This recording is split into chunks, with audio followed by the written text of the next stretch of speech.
How to fix QR code scanner not working in Realme C53 or C55. So watch this video carefully and follow every step as I'm showing in video, and don't forget to subscribe the channel.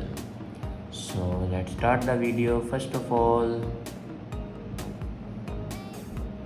open settings. In settings, scroll down and here you can see the option apps. Now click on apps and then click on app management. Now scroll down and here you can see the option camera. Now click on camera and then here you can force stop your camera. Now click on force stop and then again click on force stop.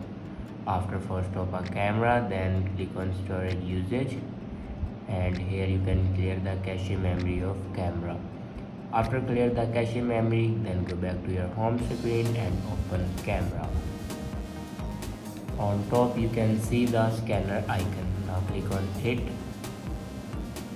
Now here you can enable your scanner icon. After that, go back to your home screen and open settings again. In settings, scroll down and here you can see the option system and updates. Now click on it and then click on software update. Now here you can check your latest version will be updated or not. If it doesn't update to latest version, then update it to latest version. After doing these steps, your problem will be fixed. I hope this video is helpful for you. Thanks for watching.